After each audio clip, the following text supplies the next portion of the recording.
Thank you, Liz, for your welcome. And it's so nice to be here with you.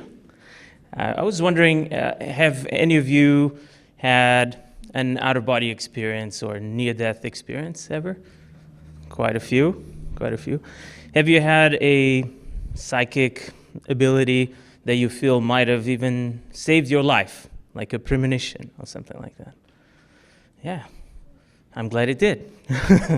So as you can see, these phenomena are something that are quite common, and that people from everyday walks of life are having these experiences, and they are sometimes even kept from harm through these experiences. Other times they are just inspired to have a new idea to make the world better, make their lives better, right? And other times they're just a reminder, just a wink, to remind us that we are much more than just the flesh suit, that we are something bigger, something more cosmic, right? So that's the title of the book that I've co-authored. It's called Ordinary People, Extraordinary Experiences. So each of us is special in our own way, but ordinary in the sense that, just everyday people, nurses, policemen, as well as CFOs and CEOs. We got a broad spectrum of people from different cultural backgrounds, different professions, and interview them and ask them, have you had an experience that really impacted you, and a transformative experience of the kind that are difficult to explain a little bit, such as premonitions and telepathy and things like that.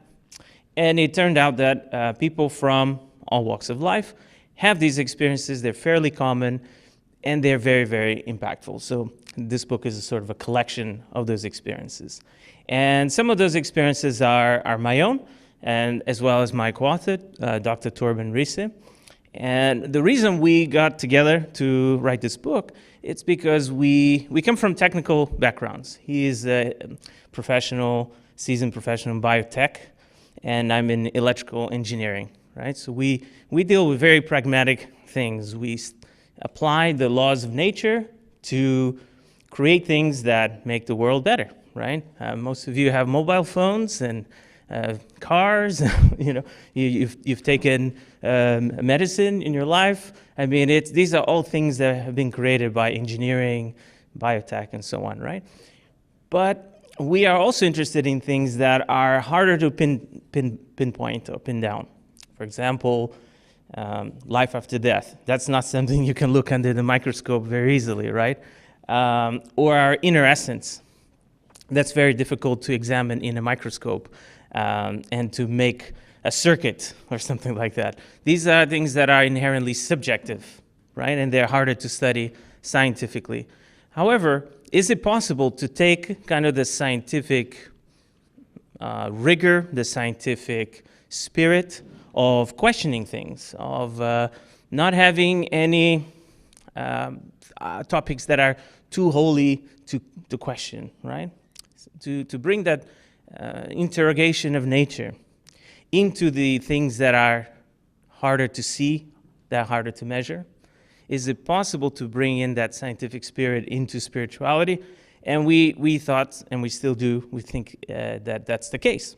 And we've worked with organizations like International Academy of Consciousness, IAC, where I still volunteer and teach, to do just that, to bring in that scientific inquiry into things that are typically outside the purview of science, right? But you might ask, how might we be able to do that? Well, one way is like this book. You're questioning a lot of people, you're getting their reports, and then you're starting to see that there are similarities between a lot of people's experiences that are patterns and can start to characterize the experience, and we realize these experiences are universal. These experiences are also healthy. There was a time when someone went to the doctor and said, look, I had an experience where I thought I was outside my body, and I looked back at it, and they'd say, okay, you're a narcissist. You are also basically avoiding yourself, right? You want to escape yourself. Basically, you're crazy. and we have a pill for that, or electric shock therapy or something. So it was not a good experience for people to share that they had these experiences. In the West, at least. There are other countries where for thousands of years it's been a natural thing, natural part of life. But in other countries, not so much. However, I've been to conferences recently where I've met, for example, Dr. Olaf Blank. He's a neuroscientist from Switzerland. By no means is he advocating that, for example, out-of-body experience proves the afterlife or something like that. But he has said that this experience is positive. It is healthy. It is normal. So this is now the accepted scientific understanding that experiences like out-of-body experience are normal, are healthy, and they're actually helpful. How are they helpful? In very pragmatic terms. He is studying how when people have an out-of-body experience where they feel like they're starting to disconnect from their physical body and they're floating above their body, or even completely floating out and flying out there, that when they're experiencing that, they reduce their sense of pain. So have you heard of the opioid crisis? Of course, right? It's this tragedy that's sweeping the country and the world because of an over-dependency on painkillers, and then sometimes that leads to other heavier drugs, and it's claimed many, many lives. And you may know people that have suffered from this.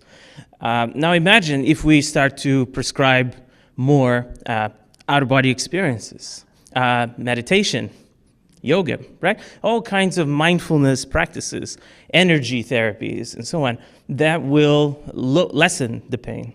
So not only can we tackle crises like the opioid crisis, but in a very personal way, it can help each one of us to just live life more comfortably, right? We can suffer less from pain. But then there are people suffering from stress, right? It's kind of a first world problem, but it's a real world problem, right? That we have the luxury that we are not fighting for survival, many of us, from day to day. But on the other hand, we have a lot of concerns in our mind that we didn't have the luxury to worry about before, right? We were just running away from cheetahs and whatnot. So we are now, we have refrigerators and Uber and all kinds of conveniences, but we have other problems that affect our mind, But there are other people out there really, even today, even in the US, struggling to pay their bills and so on. So whether you are quite well off or not, you will deal with some kind of stress, right? And also even recovering from an illness, helping people deal and recover from an illness. These are things that are quite stressful. And the thing about the stress, whether it's real or it's created in our own minds, for our body, it is very real. Our brain cannot distinguish whether you're running away from a lion or just worried about a deadline, right? So basically, this thing that was healthy for us, that helped us survive emergency situations, it wasn't designed for us to live in an emergency mode 24/7, right? And that basically, that inflammation that might help you run from danger, now that inflammation is basically causing havoc in your body, right? And it can become chronic. So not only does it affect the feeling of pain, it can stimulate the onset of many kind of illnesses that come from chronic stress. So the fact that we can have experiences like out-of-body experience, energy practices, mindfulness, that can deal with that inflammation, with pain, with stress, symptoms of depression, anxiety, is actually something quite remarkable that people are recognizing that. So on one hand, we have these very pragmatic applications, right? And I think that's a good starting point because that's something that everybody can relate to. And what I'm hoping as an engineer, as someone who creates technologies, applications to make people's lives better, is that we can create technologies like that make it easier for you to have out-of-body experiences. So one of the things I'm working on is how to use certain technologies to make it easier for you to relax and enter these altered states, right? So I use things like recorded guided meditations, the 20 years I have of having out-of-body experiences, hundreds of them, and realizing, what state of mind and body makes it easier for you to have experiences. So, for example, when your body is very much asleep, but your mind is somehow still awake. So I've developed ways in which I can help the person get to that state in a replicable way, in a frequent way. And then using things like sound and vibrations throughout your body to kind of guide your mind in a way that, in a sense, tricks you, in a good way, to do certain energy techniques that have proven very successful for me. And working on a project like that to kind of turn the techniques into a technology, apps, and actual something you can lie down on and have experiences with my wife, who's sitting right there, Manuri. So we're working on technologies like that. On the other hand, there are just things you can learn on your own that you don't need essentially to have any kind of technology. You can just learn techniques and apply them, which is what I've done in the past. And you can learn about that in several books, courses that are out there. All right, the IAC is this nonprofit that does offer courses like this, the Consciousness Development Program. So however you get around it, what I'm saying is that these experiences can help you basically have a more comfortable life. Now, besides this kind of somewhat mundane but very practical kind of experiences, there's something that runs much, much deeper. Right? And that's where I want to lead us towards, which is, I'll tell you about the first experience I had. Right? So I was just lying down in my bed. It was 15 minutes before I was supposed to wake up, and which was interesting because the previous night I told myself, it'd be great if I woke up 15 minutes early.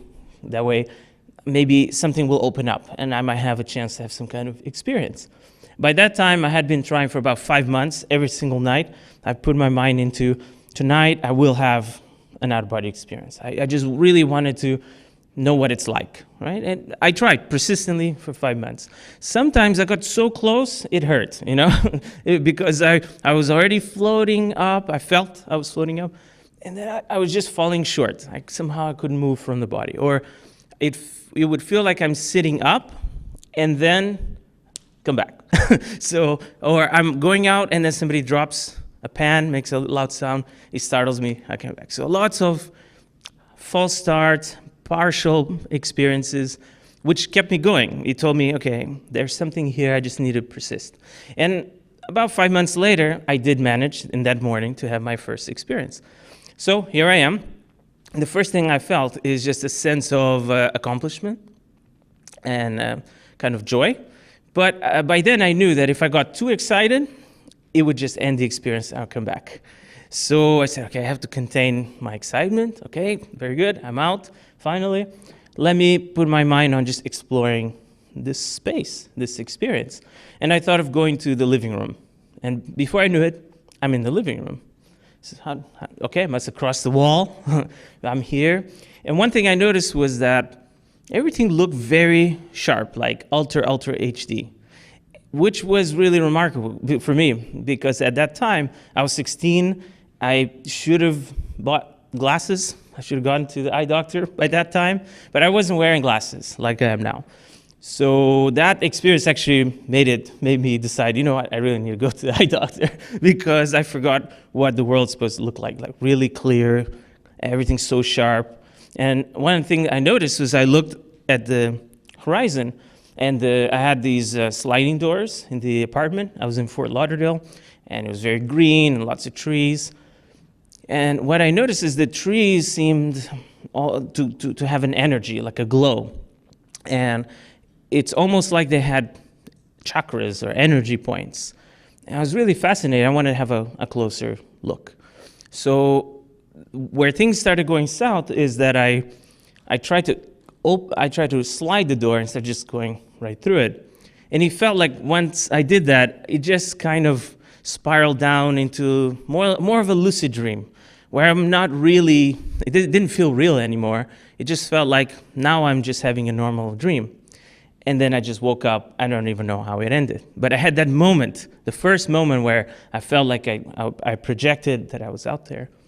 Now, this experience wasn't particularly remarkable. I'm telling you, this experience is not probably the most amazing experience I've ever heard. But the reason why I'm telling you this is because this simple thing of just feeling like your body's asleep and you're out there, it made me think, you know what? I'm here, free of gravity, free of hunger, free of pain, free of bills, free of anything, free of fear, the fear of death. I'm not afraid. My body could be dead, but I'm here. I'm perfectly okay. Actually, I'm more than okay. My mind is less restricted. I feel connected also with this room, with the city, with the world. I see that I'm more than the body, that I am a consciousness or a being. So that simple experience just told me what I needed to know. Of course, I'm very curious, and I had another and another and another to learn more. But that first experience was enough for me to know that there's more. Basically, this experience led me to ask this question. What is the point, right, of going back? What's the point of being there? And of course, that led to an answer, that as wonderful as the experience was of being beyond the body, this experience we're having in the body also has a purpose, also has a meaning, right? It better, right? Because we go through a lot in this life for it to just be pointless. And so that's what I learned from that experience, is to ask, what is the point? And make sure that my life does have a point, has a reason, has a meaning.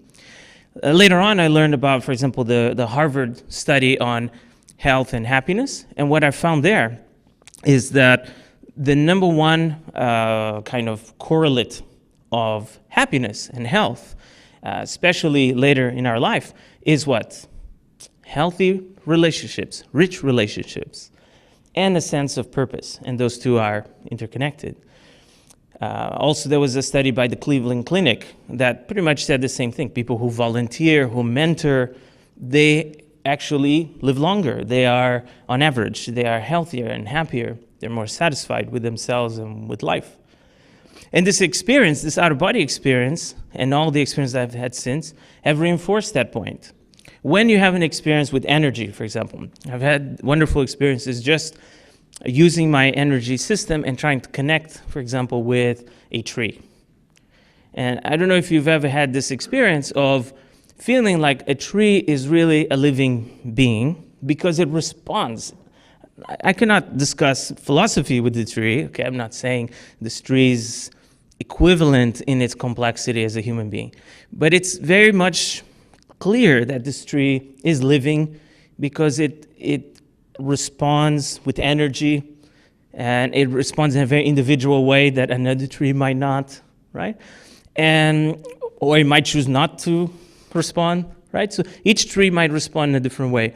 But I've had this experience of sending energy, for example, to a tree and trying to commune and connect with it, and having it send energy back, and then really able to kind of connect. And for a moment, I wonder if that tree got a feeling of what it's like to be human. But I certainly got a little bit of a hint of what it might like to be that tree. It's like an affinity, a connection, right? A rapport. And so the out-of-body experience is the same. You go outside the body and realize that this room is full of energy. We are full of energy. And our energies are not like little pockets and marbles. They're more like fields, interconnecting, affecting each other. So we are sending, receiving, exchanging, affecting others, being affected by others, sometimes more positive, sometimes less. And I'm sure you all have that feeling that sometimes something affects you, sometimes you affect someone, or a space, right? Or an object. And what you get out of that is that we are all interconnected, right? And there are those moments in out-of-body experiences and meditation, other experiences where you realize you actually feel a oneness, a connection with all things, with all of existence. So while you are an individual, you are also sort of part of a whole, almost like a cell is part of the body, right? Or a drop of water in the ocean. And so you get out of these experiences this realization that I am the whole is me. Now, I'm going to ask you just one question. What do you do with that? Can you be apathetic about the world when you understand you're connected to the world? Can you just idly watch, forests being decimated if you feel connected to that nature, to those beings? Can you really just not care about other people when other people are you too, in a way, right? You feel connected to them. And you can feel connected to them regardless of the outer trappings, right? How they dress or what they sound like, their race, gender, any kind of preference they may have. All of that really doesn't matter. It's really about the essence of the consciousness. So do any of you think that our consciousness, our being, has gender? Does that sound right to you? Does it have age? Not in the sense we understand, right? We seem to be timeless and beyond the bounds of space as well. Now, in our current condition, we very much are in a certain space and time, but we are somehow connected to things that are yet to come, things that have happened, and to people that are far away from us, maybe farther than we can imagine even. So that's what, to me, matters the most about energy, out-of-body experience, and so on. I've told you that there are these pragmatic benefits that can help anyone, even if they don't believe in energy, afterlife. Think of it as just another form of meditation that's very popular with people who are into spiritual pursuits and people who just want the practical outcome. Out-of-body experiences, lucid dreams, energy practices are a little bit like that too. Now, one thing though is I've noticed that when people try to use these experiences in a way that is unethical, then sometimes they start to go away. They don't have the experiences as much after some time. Or they have undesirable outcomes, right? Things don't go so well in the long run. So that is also something that's at play, right? We want to use these experiences in a way that is ethical, but nowadays it's really hard to understand ethics without an element of being proactive, right? So can we truly be ethical knowing what we know, right, about how we're interconnected, how we basically are in the process of continual evolution, if whatever we're doing in our day-to-day life is not promoting that, right, that growth for us and for others, and doesn't honor the fact that we are interconnected with each other. Like, it's not enough to just do no harm. That's a good start, obviously. But then it seems like it's our collective challenge in our own way to find how do we put all of the things we've learned through these experiences into practice.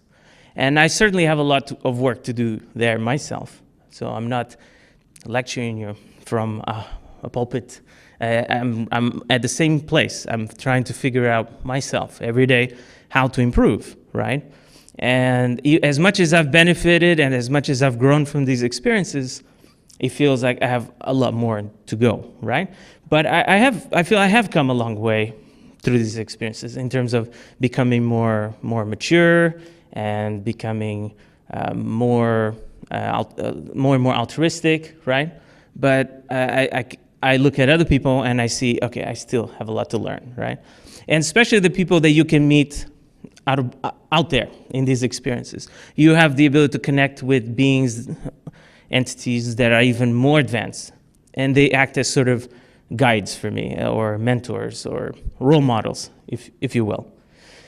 I could go on forever, but I'd really like to hear your questions. I think hopefully I've provoked enough thoughts in your mind that I can elicit some questions. Yes? You were giving examples of your first experience. Yes. Do you continue to practice and continue doing this? And have you advanced? I mean, can you go further? Can you see more? What are your more recent experiences like? Yeah, so it's actually come and go in cycles, I have to say, right? So, for example, when I started out, I was about 16, and then for through my college years, then what happened is I went from having, for example, one experience every year or so, maybe every couple of years, to then by learning things like especially IAC and other practices on my own, energy practices especially, OBE techniques. Then it went from about once every couple of years to once every 3 months, and then once a month. And then basically got to the point where it was weekly, right? Sometimes more than once a week.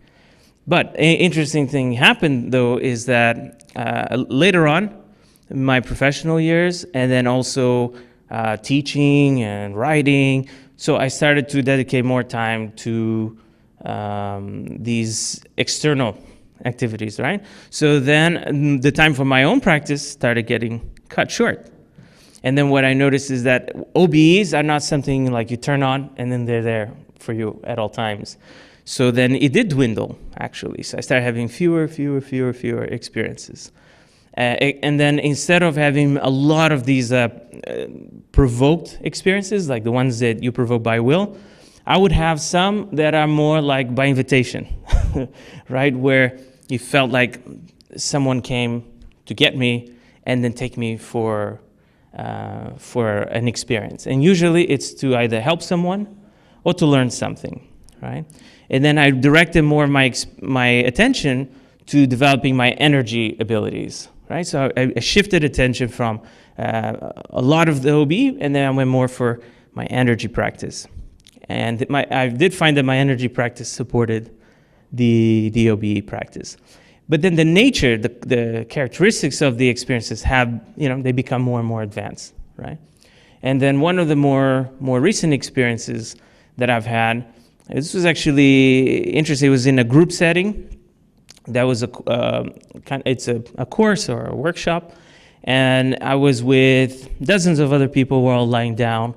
And the purpose of this experience was to basically donate energy to people who need it, and also kind of feel a little closer, have a closer contact with possible entities, right, that are beyond the physical body, our guides, if you will. And in that experience, I felt like I was taken out of body. I was already partially out, just floating. And I was sort of invited to get up. And then I just was told to basically telepathically to just follow this person, right, this being. I followed them and then went to a specific location, and I was asked to basically just donate energy, something simple like that. But what was interesting is that a few mats over was a friend of mine, and she was seeing through her closed eyelids. And she remembers someone that looked like a woman. Of course, it's not like we're saying we don't have gender and all this outside of the body, but we have a way in which we can display ourselves. And it looked like a woman of short stature, kind of guiding me. I was right behind her, and we went, and she described exactly what I did. So it's kind of interesting that she could correlate, someone else could correlate exactly what happened to me. So I think a lot of the experiences that I've had in later years are about helping others, right? Donating energy. For example, one that really sticks in my memory when somebody asked me, about experiences that have left kind of an impact on me, was something similar. I was invited to a space, not that different from this room, except no windows, and there were lots of chairs like this, or benches, and then there was like a screen here. It's a little bit like, it felt like a hospital waiting room, but a little big. And there were lots of people sitting down, but they were not sitting next to each other. There were a lot of like empty seats. And I just kind of came to in this space. I'm not even sure how I got there. But as soon as I thought about, where am I, who are these people, natural questions you would ask, I got a sort of mental message, telepathic message that said, well, you and all these other people were brought here to donate energy, to help. I said, help whom? I said, well, you're about to see something that might feel a little bit scary or disturbing, and we just got a heads up, like just hold yourself, don't get freaked out, just relax. Because if you manage to just stay calm and composed, you will be able to help. If you don't, you might as well go back. So it's okay, all right, I got this. So they brought people to be helped, and they were right. As soon as I saw them, it was a bit startling because their face had started to almost melt or become kind of disfigured. It's like their mind was in such a confused state that they couldn't hold their own appearance. And more than the way they looked, it was the feeling of that the energies that they had transmitted. You basically, in a moment, I understood what's happening. These were people who were sort of rescued from a battlefield, and so they were still kind of feeling like they were in that condition of trauma, right, of war. You can imagine, what people go through in the trenches, and they are carrying that with them. And they set one next to each one of us, and then our instruction was clear: just connect with the most calm self, the calmest energy you can think of, and just transmit that to them. So actually, it was a simple instruction: just transmit calm, serenity, tranquility. That's why it was important for us to stay calm. Otherwise, you can't transmit calm if you're not calm. And what it felt like was that this being was going to receive several sessions like that from many people like me and others. And it would take a while for them to recover, but that they would recover, and then they would be able to move on. And again, this is how I feel that the out-of-body experience can help, is that there are things we can do in our day-to-day life to contribute, to make the world a better place. But then imagine that you can go to sleep and continue to do that, right, in your own way, to the people that somehow, for some reason, you have a connection with them, right? Have you ever gone to a place where there's a mirror, and where you look in the mirror? And if you do you see yourself as you look now, or do you see nothing? Or what do you see? Right. No, I don't actually recall looking at a mirror, but I've wondered about that. That's one of the things I still have to investigate. Other people have commented on it, but basically, what I presume is that because, for example, that experience where I went up to open the door, I didn't really see a reflection or anything like that, because it's more like you are in a slightly different channel frequency. You can see what's going on physically, but you're not there. And so, reflections on work with light, right? And what I've noticed is that I've had OBs in a completely dark room, but I can see or perceive all the objects because they kind of have a sort of light, but it's not light, it's sort of glow of their own. But it's not dependent on light. And the other thing is experiences like seeing in 360 degrees at the same time. I mean, that's not something you can do with your eyes. Seeing through the wall. I had a roommate in college, one of my first roommates, and he had a thing they call sleep paralysis. And he writes about it in the book, actually, one of the accounts in the book. And he was a bit afraid of this experience at first, but then when he realized that he was fine, and it's just something that kept happening, there was more of an annoyance for him, that he would at times feel like he could move his body for a few seconds, and then he'd snap out of it. He told me about this experience, and I told him, instead of fighting and trying to get out of it, since it seems to happen so often, I just basically told him, just roll with it, see what happens. That's all I told him. Just don't fight it, just see what happens. I didn't even give him an expectation. And the very next time it happened, he had an out-of-body experience. And he was able to see through his closet the clothes that were hanging there. And then he looked at the clothes, it's almost like he could zoom in and see the fabric in detail. And then he could zoom in even further. It's almost like he could appreciate the subatomic like properties of matter. It just kind of blew his mind. Then he zoomed back out, and now he can go and explore the apartment the flat where we were. And another experience, he saw one of our roommates making a sandwich, and he knew exactly where he was, what clothes he was wearing, etc. So experiences like that, really, once you see enough things that you can corroborate, then it's also hard to say that it's just in your mind, just in your head. I've been able to go out and see something at a distance and then report exactly what I saw. So, for example, this was an experiment that IAC does. It's called the Projective Field. Our target was actually to go to another room where there was a computer running a program that would display an image at random, and the image from a data bank. And you're supposed to go in there. Of course, the door is closed. There's a third-party individual guarding the door. I actually missed the target. Like, I didn't go to the right place. I ended up going to the wrong floor. Bad GPS or something. And then I was there, and I knew it was the same hotel, similar layout, but not exactly. So I was a little confused. But okay, the door was open, and there were a bunch of people inside. So this is really strange, not what I was expecting. And instead of one image on the wall, I saw tons. And they were all logos.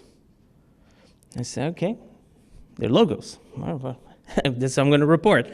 I went back, I wrote down, I drew what I saw.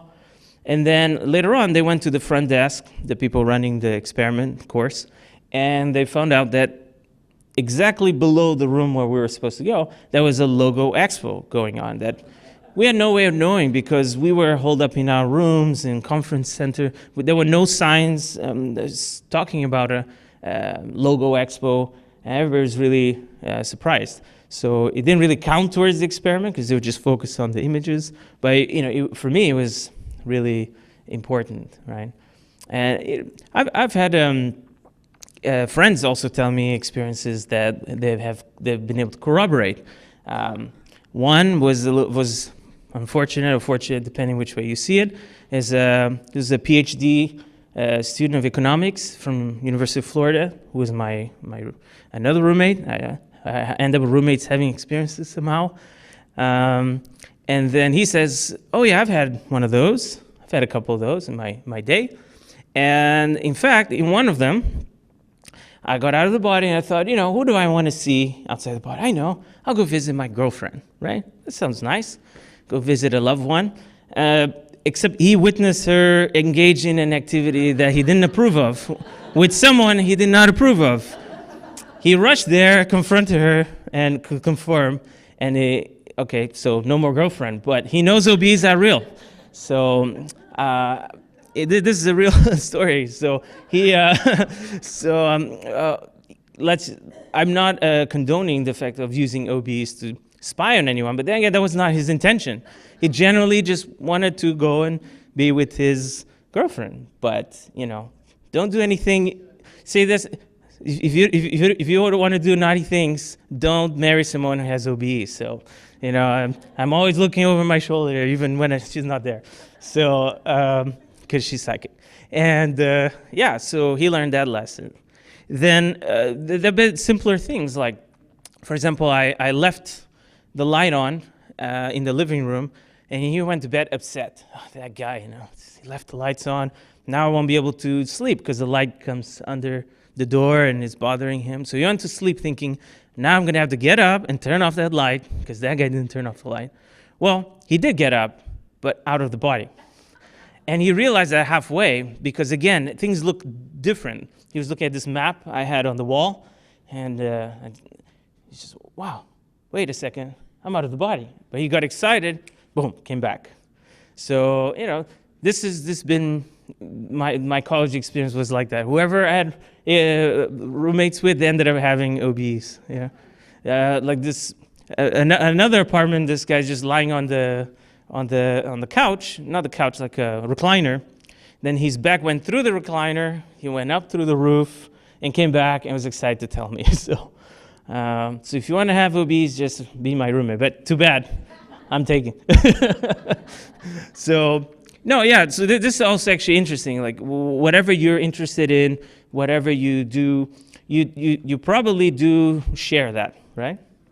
Any questions? Yes. Okay, so I had this desire to, when I have experience, I have heard that you can go like somewhere. So, Yes. so someone say, well, maybe how about going to Egypt? I say, okay, maybe I can go and visit the pyramids of Egypt. So with that in mind, I went to sleep and I had it setting my intentions. I'm going to have an out-of-body experience. I want to visit Egypt. So I went to sleep with that in my mind. So finally, I felt like I was out, and I became aware. So when I said, to Egypt now, but suddenly I didn't go to Egypt, but I saw this glowing subtle body, astral body, floating on my bed, on top of my bed. And it was glowing, and it was translucent. But then I felt something like I needed to enter the body to go to Egypt. So wait, I am out of the body, but there's my other body there. Wait, and I was scratching my head, thinking, but how many bodies do I have then? So, but then inside of me was something was telling me to like go into this body, astral body. But I didn't do it because I was puzzled by it, and then I went back into my body. When I woke up, I was like, oh man, I lost my experience. Right. Because I didn't understand that, do I need another body to go to Egypt? So I'm already out. Right. So my question is that do we have other subtle bodies that we need to enter into, or our energy or astral energy into it, or I wasn't sure about what my experience was. In my experience, the only other kind of body that we have is a sort of mental structure, right, beyond the astral body. And then the astral body can take on different densities, different shapes, but it's essentially the same system. Now, I think what happens is there are things that we see outside our normal reality, everyday physical reality, that we just don't understand. And we interpret it a certain way, but it doesn't mean it's that thing, right? So, for example, to go to another place, when I go outside the body, usually it happens by getting one part of my body out, usually is my arm, right? So I feel like my arm extends like this. And then for a moment, I have my physical body, it's numb, like just sitting there. Then I have this floating, light other arm, right? And I can feel it. It feels different, but I can feel it. But I cannot make like muscular movements, otherwise it'll just come back. And I have to just sort of instruct it. Okay, move this way. And after a little bit, it will move, and it will cause my astral body to kind of roll out. Okay, I'm out now, and I feel lighter, but I still feel like I am myself, but maybe my thought process is different, more freer from the constraints of the physical body. And then if I wanted to go somewhere, like I've gone to back where I grew up. I grew up in Portugal, so sometimes I feel like popping back. So I'll go, for example, to the parking lot or something, and then I just sort of orient myself and say, well, Portugal's that way, due east. And not that I have to do that, it's just it helps me. And I say, okay, I'll just start going that way. And then I start sort of floating, like levitating very, very fast. But of course, after a little while, I can't even see where I'm going. And I just focus on a person or a place I want to visit, and then I'm there. It's almost like teleportation, right? And then you just show up. Sometimes I miss the mark. Like I wanted to visit my sister, but somehow ended up in my neighborhood where I grew up, right? Like an hour away. So okay, I missed the spot, but this is good too. So something you have to work on, I guess, and practice. But I didn't have to necessarily go into anything else. It was just how it happened. However, this reminds me of an experience a student from Argentina told me. He said that his father-in-law had been in a coma. He was in his last moments, and his wife went back to Argentina to be with him, right? And he was left behind back in Miami, and he said that at night as he's falling asleep, he felt her astral body back in the bed and kind of embracing him, right? And so she felt like when she went to bed, she just went back to where she's normally feeling comfortable, her own bed. Isn't that funny? So from Buenos Aires to Miami, just to have a nice sleep with the husband. That's sweet. But he felt a presence. And they had some kind of thing, I don't even know, like technology, astral technology, paratechnology. And they basically beckoned him too. Says, come with us. We got something to show you. In that moment, he felt trusting of that energy, and he went for it. Well, he was, before he knows it, he's in Buenos Aires at the hospital, and he sees the bed with his father-in-law in a coma. However, his father-in-law is also projected outside the body, perfectly lucid. So the body is in a coma, but the actual person, consciousness, is fine. And they engage in conversation, and basically he asked, are you okay? Do you know what's happening? He says, yeah, I know what's happening. I know these are my last moments. But basically, he said, there's something you can do for me, which is tell my relatives, my wife, my daughter, that I'm okay, that I'll be okay, for them not to worry about me, and tell them that I actually have a bank account they don't know about. Yeah, it has a lot of money, and my last wish is for them to use that money and invest it in a property. And says, which bank, right? And he tried to remember the bank account. But I don't know if you remember the bank account number, but you definitely remember the bank. And then imagine telling that to your mother-in-law. Hey, by the way, your husband has a message for you. Yeah, the one that's in the coma. He has a secret bank account. He wants you to withdraw the money, and invest it. This is some kind of sick joke, but he insisted, said, what, just so you shut up about it, we'll go. And of course, they had it. They had the bank account exactly as he said. And there's a lot of stories about that. Somebody dies with a lottery ticket in a, or some kind of important document in a coat. I've heard this one where somebody wanted to give the title of a vehicle to a friend, but they couldn't find the title. So they went to sleep kind of preoccupied with that. Then they projected and saw their desk kind of like in X-ray vision, and they saw the title stuck between the desk and the wall. So it fell, but not all the way through. So he woke up excitedly with a piece of paper. Oh, there it is. So experiences like this show you that it's not just a normal dream or something like that, and very, very practical. See, so it can save your life, reduce your pain, can also make you very wealthy sometimes. Questions? Yes. I'm walking down the street and something catches my eye in the shop window, and had I kept going, the air conditioner would fall and crush me. Oh, wow. Certainly an extraordinary experience. Yeah. And those of the New Age bent might say that's metaphysical. Others might say it's pure coincidence. Yeah. Are there no coincidences?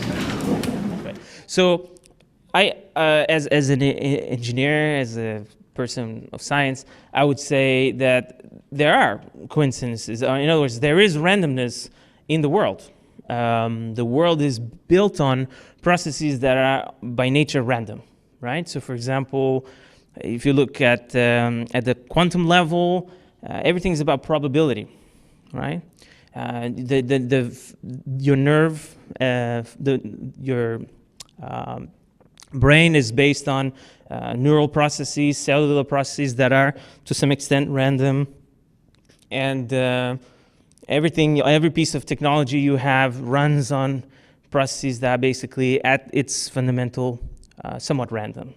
However, what's remarkable is that consciousness has the ability to bias that randomness, to nudge that randomness.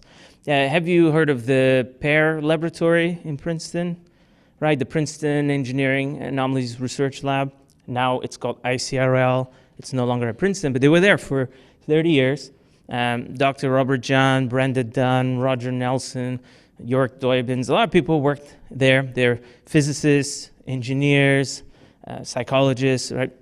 And basically what they did is they developed devices that were random by nature. Like Have you seen that giant pinball machine that's a random mechanical cascade where you drop a sphere and it goes ding, ding, ding, ding, ding, ding, and it falls, and then it creates that bell curve that everybody's familiar with? So they had the machine like that, physical, with basically just pins and spheres. But they also had like a fountain that would have a steady stream, and then at some point it becomes like effusive. But the exact point where it breaks can vary slightly. They had a pendulum, and the rate of damping or slowing down of the pendulum is also slightly random, and they can measure that with lasers, right? And the most famous one is they had basically this machine that puts out zeros and ones very, very fast, right? And it's built on the randomness of found in electronic devices, which are basically based on quantum physics. If you study a little bit about solid state electronics, really you're studying quantum physics. So it's like the probability that an electron can go from here to here. Sometimes it will manage, sometimes it won't. And you can never predict when the next electron will go. But you know on average that how many times that will happen. So basically this machine is built on these quantum processes that are random.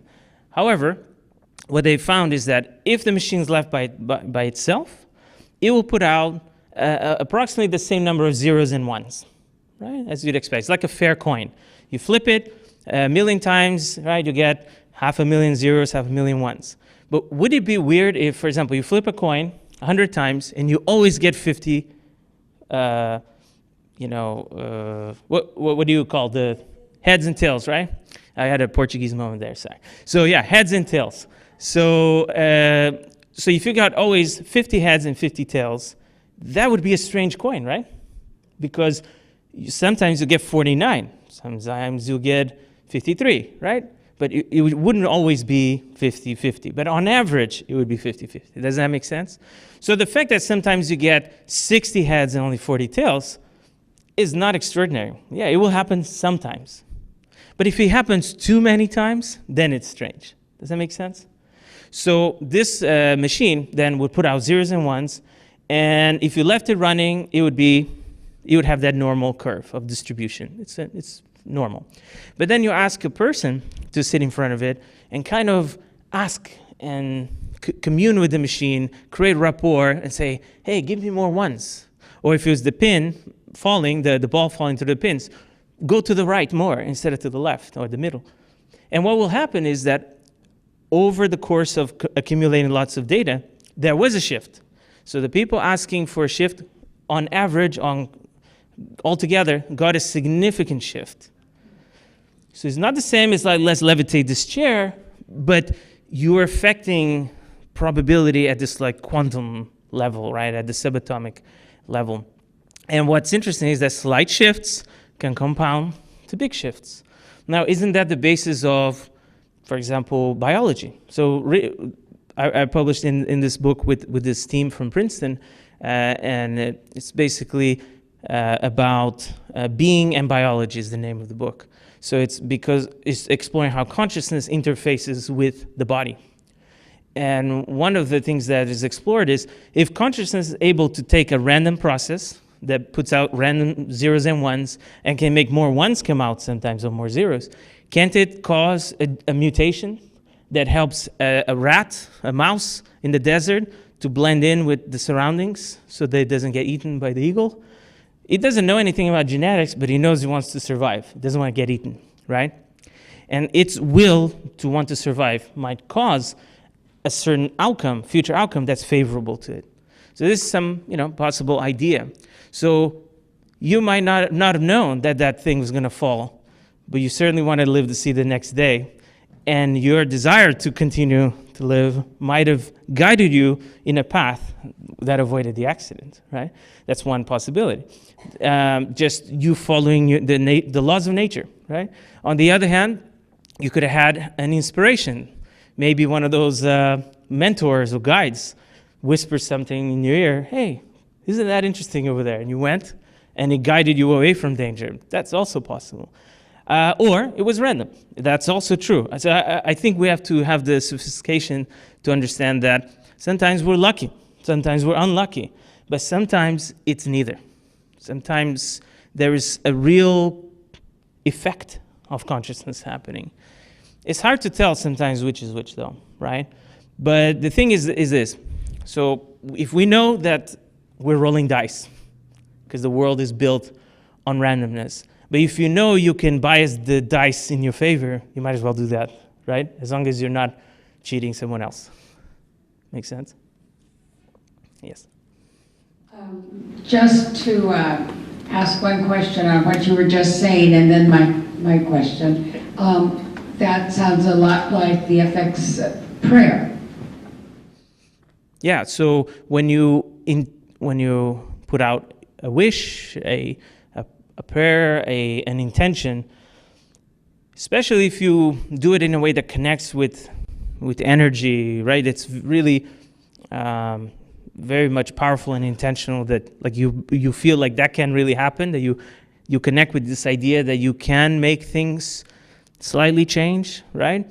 Then it can be quite effective. And if it's more than one person doing it, can be even more effective. For example, when you had two people who were emotionally bonded in some way, the effect size could be 5 to 6 times bigger. So there's definitely sort of kind of like a crystal lattice effect, right? A synergetic effect. Thank you. My question, I'm reading a memoir, and the author is speaking of herself as a young girl, maybe 7 or 8. And her mother is driving dangerously, erratically, screaming, yelling, crying, and the little girl is afraid. And then she feels a presence. She thinks it's in the back seat. And she has a thought that it's her adult self there to protect her. And she just goes to sleep and lets that take over. I just wondered if you have any comments. Yeah, I haven't had an experience or heard of an experience like that where, you know, like your future self or something comes. It's possible, you know. I've seen so many strange things, but I think what's more common, right, is having an experience with someone that's actually there, but not physically, right? Now, sometimes they present to us in a way that is easier for us to understand, right? So, for example, have you heard of near-death experiencers who are greeted by Elvis? Yeah, there are documented cases. Now, I don't know, maybe Elvis is out there greeting people into the afterlife, but maybe they recognize, these beings recognize this person will respond well to someone that looks and feels like Elvis, which they did. Or in another case, for example, they believe Buddha, Jesus came, or who knows, right? Now, it's possible, but it's also possible that they probably don't know what they actually look like, if they look like anything. But they have a concept of what they ought to look like, and that's what greets them, right? So have you seen the movie Contact, based on the book by Carl Sagan? I love that movie. It's really long. I'll watch it anytime that I have 3 hours to spare, which is not often, but I love it. And Carl Sagan, so he was a skeptic, really, but he was a brilliant person, really advancing science, understanding of science for everybody.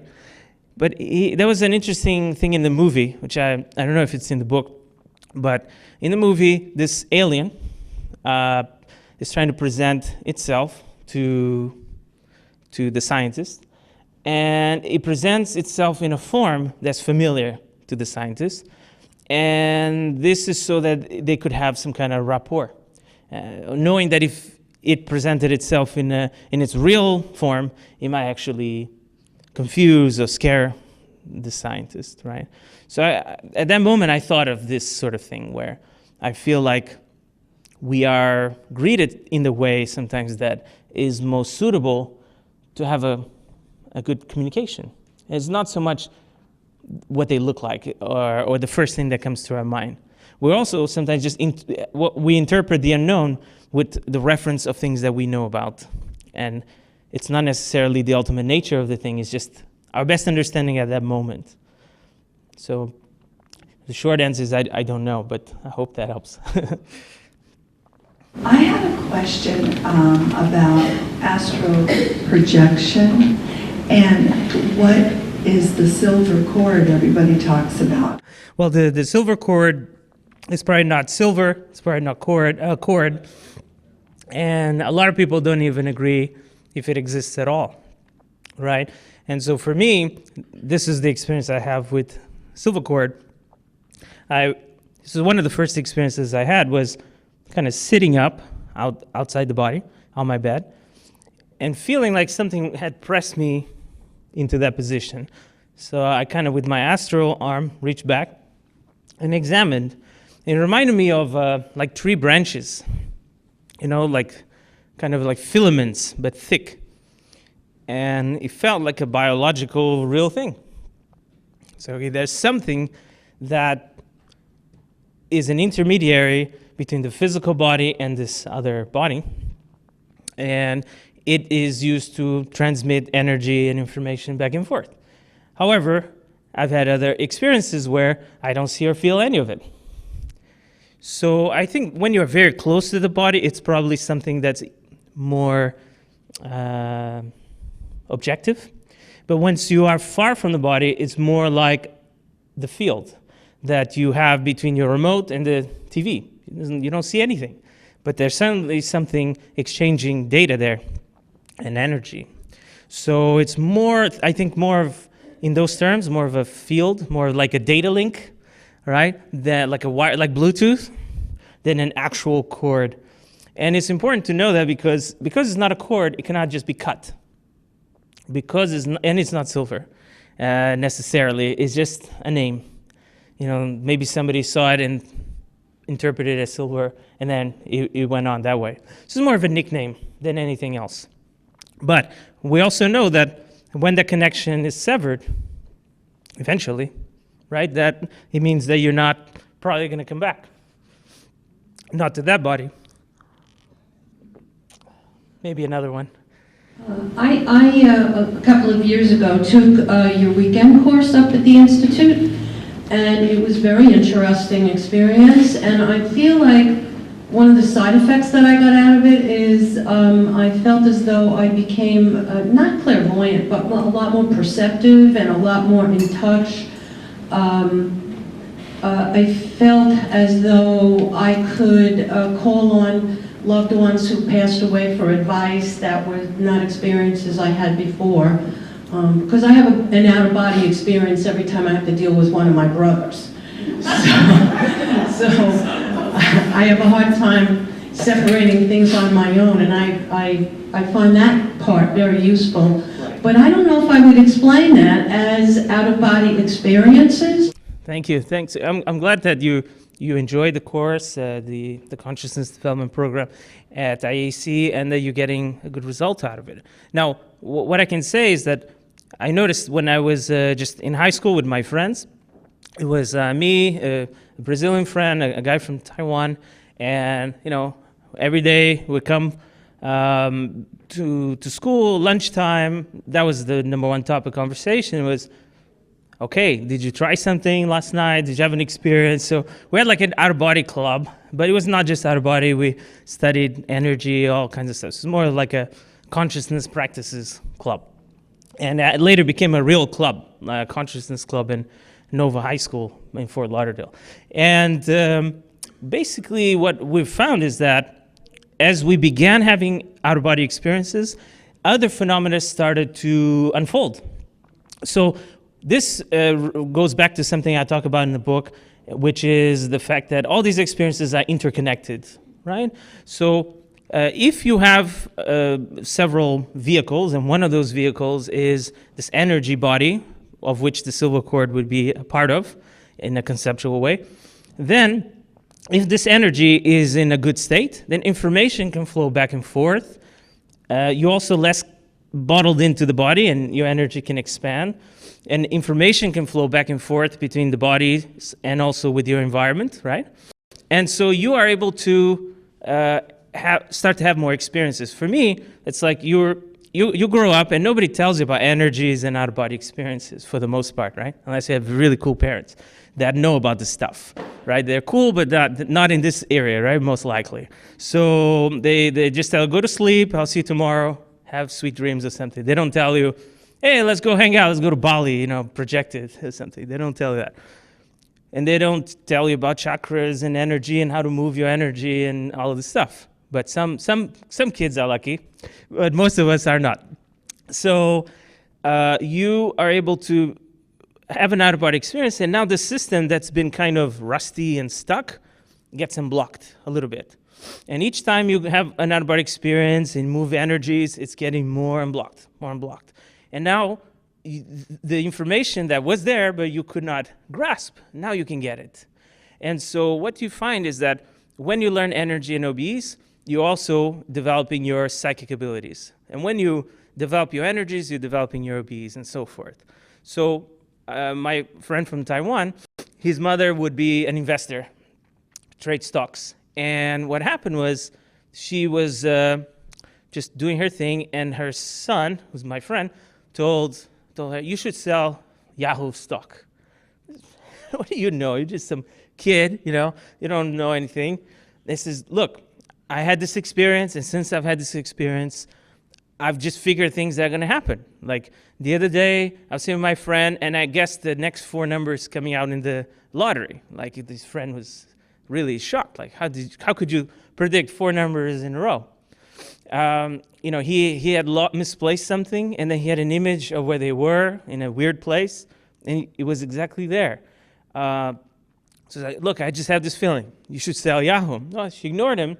And then she was mad the next day because it mysteriously, unexpectedly tanked, and she lost a lot of money. She was just wondering, how could he know? So basically, we started having experiences like that. One of my friends who was a skeptic, he had an experience where he sat up in his body and then just came back, just that. But after that, for example, he is studying, and he picks up the phone and answers and has a chat, hangs it, and then he realized, wait, this is the phone where the ringer is broken. So how did I know to pick it up? Then he's thinking about a friend he hasn't seen in ages, and then she goes, hey, how are you? What? So things like that start to happen more. It's almost like you unblock a system that allows you to have telepathy, premonitions, past life recall, more intuition. And of course, if you have more intuition, you also have more creativity, more new ideas, positive synchronicities, etc., etc. So yeah, it is like something that is a little bit blocked within us that can become unblocked. And that's very exciting and helpful. So recently I read something, and it had to do with the definition of consciousness. And part of it, which I found very interesting, was a search for the soul and a search for where everything resides in a physical body. And the conclusions that were coming up were that we are not in our physical body, that we actually are energy creatures, and that the connection is from elsewhere. So an out-of-body experience, you're not leaving your body, you're just out there and you're aware of your body. And that's I found it quite interesting, because when you apply this to a lot of the out-of-body experience, the psychic experience, telepathic experience, it kind of fits a model almost, where you can where it's getting more interesting to think that maybe that would answer the question, that maybe there's a out-of-body version of me floating around, and somehow I call my body and tell it what to do, or vice versa. Right.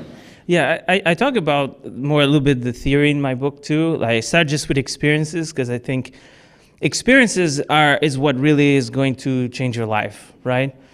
Because until you have your own experience, you don't get that visceral effect of, this feels real and it's meaningful to me. Otherwise, just kind of out there, it's like a fun theory. But once you experience it, then you can make up your own mind about it, and it really moves you, right? But it's also important to try to understand what you're experiencing. So I do spend some time at the end of the book to try to discuss different models about the out-of-body experience. And there's a few, right? One of it is more like more along the ends of energy and multiple dimensions. So you can think that this is one dimension, this is one vehicle, and if there's more dimensions or planes of existence, you have other vehicles that are appropriate for existing in those levels. And they're all interconnected. None of it is us, but we can use it, this complex system of multiple vehicles, to manifest in multiple dimensions, right? So it's sort of like a body, multiple bodies sort of model. But we're talking about actual bodies, like substance, physical matter, and then subtle matters, if you will. There's another sort of way of looking at it, which is more like along the lines of information, right? Think of it more like a video game. This is one level of the video game, and you have your little avatar, right? And then you have other levels in this video game with other little avatars with different rules. And you're playing in this virtual reality, essentially. But it feels so real because you're completely immersed in it. But there is more. And then because it's a virtual reality, and then maybe it's a little easier to understand how come we all are interconnected. Because we already have something like that, right? Like your computer is connected to a World Wide Web, or your mobile phone of other computers out there and mobile phones. And then you also have a sort of virtual experience. When you go to a website, you see a page, and then you click on it, and you go to another page. Are you actually going anywhere? Not going anywhere. But you get the idea that I click here, and then I go somewhere, kind of the same way, like you feel like you're going somewhere when you have an out-of-body experience. You feel like you're in the body, but where are you in the body? Where are you in the brain? Nobody can pinpoint a place in the brain where you are. So yes, I agree. Probably we are not in the body, therefore we don't go out because they're not in to begin with. But we use these expressions because they're popular. We use to communicate, but also because that's how it feels.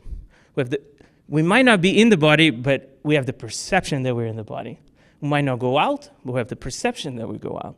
But I'm aware that, and I agree that we're probably not in, probably don't go out. This is just how our experience is conditioned or filtered. And at the end of the day, the consciousness basically has a technology, an extension, which we call matter, and then all these other matters and information, and we just manipulate it, and we use it to grow and to exchange experiences with each other, right? For as long as we need it. And probably at some point, we will grow enough that we don't need this kind of system anymore, and we might discard it and move on to bigger things. Yes? I'd like to return to when you were talking about that experience where you were led or drawn to transfer supportive healing energies. Yes. How did you feel afterwards? Did you feel an energy drain on yourself, or did you feel like you're more of a conduit? Right. That's an interesting point. I think that we tend to underestimate just how much energy we actually have, and then how easy it is to get that energy back, right? It's not so much about the quantity of energy that we donate. I think it's about the quality of the energy that we are exposed to. And so what happens is when we donate energy and we kind of connect with an energy that is less balanced than ours, if we keep that energy and we keep getting exposed to that over time, it does affect us, right? So I think that's why you see a lot of doctors, therapists, end up needing to go to the doctor and to a therapist themselves, or at least a very good vacation, because they get drained. So it's important that people who do this a lot, some kind of customer service, therapy, medicine, healthcare in general, that they learn how to sustain their own energy and cleanse their energy. But one thing about the OBEs, though, is that this actually never happened to me. And my understanding of the process is because, especially when you work with these mentors, is yes, you do get to connect with some energy that might feel icky or whatnot, because the people who need help are in a worse condition than you, right? However, when you come back, or even before you come back, you feel like your energy is being restored. Sometimes you feel like showers of energy, like flowing through you. So by the time you come back and you come to, you don't actually bring that with you. So that's the good news. So yes, you do get exposed, but then you get cleansed. And in a way, it acts as a sort of immunity. You're getting exposed and then cured, exposed, cured. It's almost like when you get a vaccine, right? And you become more and more resistant to that kind of energy. It doesn't affect you as much. Also because you understand it better and you can empathize with it better. You know, it's very difficult to look at someone who has done things that are terrible and think, oh, that's a human being. It's easier to just demonize them, right? And say they've done evil things, they're evil, and then there cannot be, there's no salvation for this person, right? But it's really interesting when you connect with these more advanced beings. They obviously don't condone whatever bad decisions and harm a person may have done, but they can see through that to the consciousness, and they can look forward and see this being will also advance and will eventually be redeemed, right? So in the eyes of these beings, everyone is redeemable, everyone, even people we might not accept that way. So it also teaches you a sort of a lesson, I guess, right? That yes, right now this person is recovering from being in a kind of ill state, but that eventually they will turn around. And that's also kind of an important lesson you get out of that. You also see that you are, within you, you have elements of whatever you're judging outside of you. And in your past, you may have done things also, if not in this life, maybe even before that, that you're not happy with. But all of that just helps you have more empathy, you know, and see the other in you and you in the other. I have one question for Liz. So because we're talking about experiences, I wanted to give everybody a chance to just have a itty-bitty experience of some sort, if that's appropriate, just for the last few minutes. Something brief. And if we have about 7 minutes left. That's good, I can work with that. But if someone's not comfortable with that, then I understand, I won't be offended. Just want to give you a chance to escape before you have your experience. But obviously, you're not going to have a out-of-bar experience right away, or will you? I don't know. But it's more just to get a taste of this energy we've been talking about. A lot of you, I'm sure, have already had experiences, but at least you can kind of walk away with a technique or a practice that you can start to work on. You won't master it in 5 minutes, obviously, but it's something you can keep working on. And then if you do want to learn more, then you can visit IAC and or read, for example, Nancy Trivolato's book on this technique called the vibrational state. So I'll just guide it really quickly. That's great help. So let's close our eyes, yes, and just try to find a more or less comfortable position on your chair. Usually that means just your back against the backrest, and your arms, they can just rest comfortably on your thighs, so that you can fully just sort of let go, and your muscles can begin to just relax, right? So obviously, we're going for your body almost asleep, right? But your mind awake enough to stay with the exercise. So let's begin by just taking a couple of deep, controlled breaths. So breathe in all the way, breathe out all the way. Breathe in all the way, breathe out all the way. And just feel your body kind of melt into the chair and relax. And if you have any tension on your shoulders, your arms and legs, just start to release that. Now, let's direct our attention to the center of the top of our head, so our crown. Think of a point at the center of the top of your head. Imagine that someone is about to tap you on the head, in the center top of your head. You're kind of expecting it at any moment. So all your attention goes there. And now use this point as a sort of magnet for your attention, your intention, in your will and draw up as much of your own energy up to this point. So even if you don't know what is energy, how to do it, just call on your own energy with your intention. You don't have to visualize, you don't have to worry about sensations. Energy responds to your intention. So just ask your energy to go up to the center of the top of your head. So keep your mind on this point and keep bringing waves of energy up to your crown. Keep adding to it. And try to keep it nicely packed, a densely packed ball of energy. Okay, now let's take this energy, this point of attention, and let's drag it down almost like a scanner. Let's drag it from the center of the head, the top of the center of the head, the center of the top of the head, and let's sweep it down through the head. Now it's between your ears, down through your neck. Now it's entering your chest, down to your stomach, down into your thighs, down through your knees, all the way down to the soles of your feet, and then it just bounces right back. And it climbs the body, and you're using this energy to scan your body. As you push the energy through the body, you might find areas that you can feel better than others.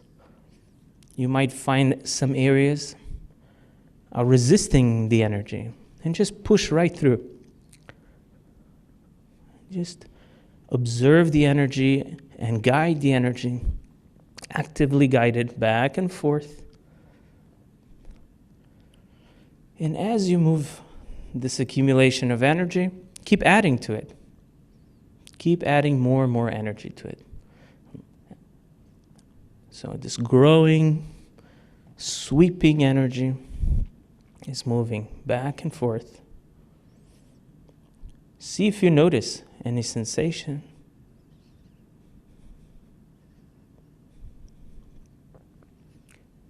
Is there any part of the body that feels like it's a little blocked up?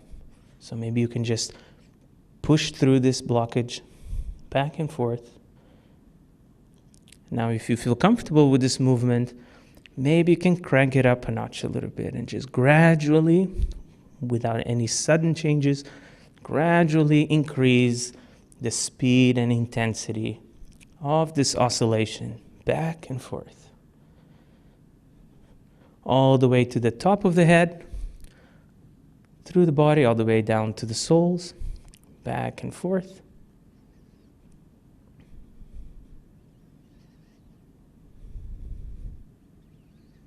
Okay, let's just allow this oscillation to dissipate little by little. Take a moment without moving to just feel your body with your eyes closed. Feel your energy. Okay, and now, with the best of our intentions, the best of our thoughts, let's send this energy to anyone that you wish. Could be just something you heard in the news, something you want to help with, a relative, a friend. And now let's send out waves of energy outward. In pulses, in waves. Or if you're not sure, just make it available for the beings that support us to use that energy to help others. You can send out waves and pulses outward.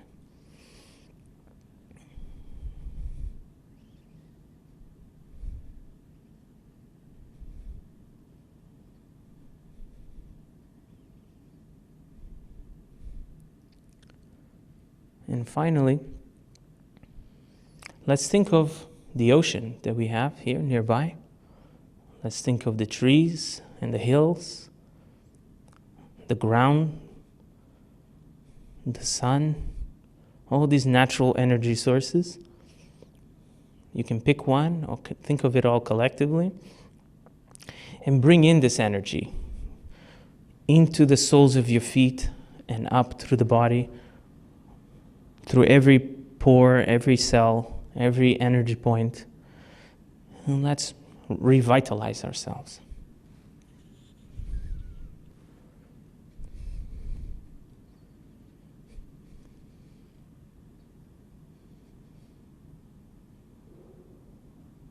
And see if you notice any sensations. All right. And then little by little, you can rejoin us in this dimension. All right. Great. So very short, but I hope you enjoyed that. And I'll stick around a little bit if you have any more questions. That was wonderful. Thank you so much. Thank you. Appreciate it.